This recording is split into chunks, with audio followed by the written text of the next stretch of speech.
ST નિગમની બસોમાં મુસાફરી કરતા આશરે 13 લાખ વિદ્યાર્થીઓને બસ પાસ ફ્રી કન્સેશન યોજના માટે ₹223 કરોડની જોગવાઈ. દિવ્યાંગ વિદ્યાર્થીઓ માટે ટ્રાન્સપોર્ટ એસ્કોર્ટ સુવિધા અને સેન્સરી પાર્ક માટે ₹91 કરોડની જોગવાઈ. રક્ષા શક્તિ સ્કૂલ શરૂ કરવા આશરે 1328 વિદ્યાર્થીઓને લાભ આપવા માટે ₹18 કરોડની જોગવાઈ. ઉચ્ચ શિક્ષણ અને ટેકનિકલ શિક્ષણ મુખ્યમંત્રી યુવા સ્વાવલંબન યોજના અંતર્ગત 90,000થી વધુ વિદ્યાર્થીઓને સહાય આપવા માટે ₹400 કરોડની જોગવાઈ. 16 નવી કોલેજો શરૂ કરવા, કાર્યરત 20 કોલેજોના બાંધકામ માટે તેમજ 8 કાર્યરત કોલેજોમાં નવા પ્રવાસ શરૂ કરવા માટે ₹126 કરોડની જોગવાઈ. સરકારી કોલેજ તેમજ રાજ્યની યુનિવર્સિટીમાં સ્પોર્ટ્સને લગતી સુવિધાઓના વિકાસ માટે ₹96 કરોડની જોગવાઈ.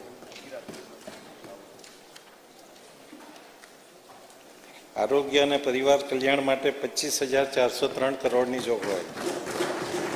આપણે ત્યાં કહેવત છે કે પહેલું સુખ તે જાતે રહ્યા. આરોગ્ય તંદુરસ્તીને સાચી સંપત્તિ અને સુખ માનવામાં આવે છે. આ માટે દેશના વડાપ્રધાન શ્રી મોદીજીએ યોગથી લઈને આયુષ્યમાન સુધીની સુવિધા સુલભ બનાવી છે. પ્રાથમિક આરોગ્યથી માંડીને સ્પેશિયાલિટી સારવાર સુધીની સગવડોમાં વધારો કરવા અમારી સરકાર પ્રતિબદ્ધ છે. પ્રધાનમંત્રી જન આરોગ્ય મુખ્યમંત્રી અમૃતમ મા યોજના હેઠળ ગરીબ અને મધ્યમ વર્ગના આશરે 2,72 લાખ લોકોને ₹10 લાખ સુધીની કેશલેસ સારવાર માટે ₹3,472 કરોડની જોગવાઈ. GMERS સંચાલિત મેડિકલ હોસ્પિટલો માટે ₹1,851 કરોડની જોગવાઈ. અમદાવાદ તેમજ સુરત ખાતે બનનારી મલ્ટી સ્પેશિયાલિટી હોસ્પિટલ તથા cancer, cardiac, neuro, uro, nephro super speciality hospital માટે ₹500 કરોડની જોગવાઈ. Gujarat cancer research institute Ahmedabad તથા સેટેલાઇટ સેન્ટર રાજકોટ, ભાવનગર, પોરબંદર, વલસાડ, સિદ્ધપુર, હિંમતનગર અને ગોધરા માટે ₹153 કરોડની જોગવાઈ. PDU હોસ્પિટલ રાજકોટ ખાતે 1,000 બેડની ક્ષમતાની હોસ્પિટલ માટે ₹90 કરોડની જોગવાઈ. 6 સરકારી સિવિલ હોસ્પિટલ ખાતે ક્લોઝ સિસ્ટમ ICUની સેવાઓ ઉપલબ્ધ કરાવવા માટે તબીબી સાધનોની ખરીદી માટે ₹60 કરોડની જોગવાઈ. માતૃ બાળ કલ્યાણ સેવાઓ સુદ્ધઢ કરવા માટે 250 કિલકિલાટ વાહન ખરીદવા માટે ₹16 કરોડની જોગવાઈ. મહિલા અને બાળ વિકાસ વિભાગ માટે કુલ 7,690 કરોડની જોગવાઈ. ગંગા સ્વરૂપ આર્થિક સહાય યોજના અંતર્ગત વિધવા બહેનોને મદદરૂપ થવા માટે DBT માધ્યમથી માસિક સહાય માટે ₹2848 કરોડની જોગવાઈ.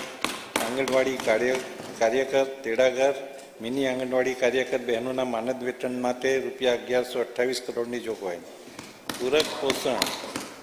પૂરક પોષણ યોજના 3 થી 6 વર્ષના બાળકોને આંગણવાડીમાં ગરમ નાસ્તો, ભોજન તેમજ બાળકો, કિશોરીઓ અને સગર્ભા ધાત્રીમાતાઓને ટેક હોમ રેશન પૂરું પાડવા માટે ₹972 કરોડની જોગવાઈ.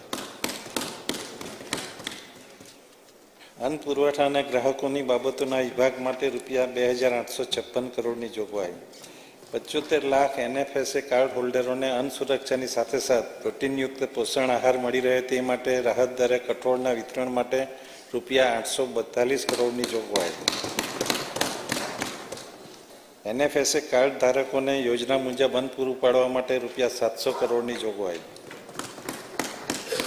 વાજબી ભાવના દુકાન સંચાલકોને હાલ મળતા કમિશનમાં વધારો કરીને ₹125 પ્રતિ ક્વિન્ટલ કરવા માટે ₹67 કરોડની જોગવાઈ. શ્રી અન્ન એટલે કે મિલેટના વપરાશને પ્રોત્સાહન આપવા બાજરી, જુવાર, રાગીની ખરીદી પર ખેડૂતોને પોષણક્ષમ ભાવ મળી રહે તે હેતુથી લઘુત્તમ ટેકાના ભાવ ઉપરાંત ₹300 પ્રતિ ક્વિન્ટલ પ્રોત્સાહક બોનસ આપવાની જોગવાઈ. રમતગમત, યુવા અને સાંસ્કૃતિક પ્રવૃત્તિના પ્રભાગ માટે ₹6 કરોડની જોગવાઈ. રમતગમત ક્ષેત્રે 1331 કરોડની જોગવાઈ. અમદાવાદને ઓલિમ્પિક રેડી સિટી બનાવવા માટે SVP સ્પોર્ટ્સ એન્કલેવ વિકાસ માટે ₹500 કરોડની જોગવાઈ. અમદાવાદ અને ગાંધીનગર ખાતે રમતગમતને લગતી આંતરમાળખાકીય સુવિધાઓ ઊભી કરવા માટે ₹101 કરોડની જોગવાઈ. કરાઈ ખાતે ઓલિમ્પિક કક્ષાનું ઇન્ફ્રાસ્ટ્રક્ચર બનાવવા માટે રૂપિયા 100 કરોડની જોગવાઈ, વિશ્વ કક્ષાના હોકી સ્ટેડિયમના નિર્માણ માટે રૂપિયા 90 કરોડની જોગવાઈ, પુરાતત્વ સંગ્રહાલય ક્ષેત્રે 226 કરોડની જોગવાઈ, ગ્રંથાલયો માટે 182 કરોડની જોગવાઈ, તૃતીય સ્તંભ આંતરમાળખાકીય સુવિધાઓ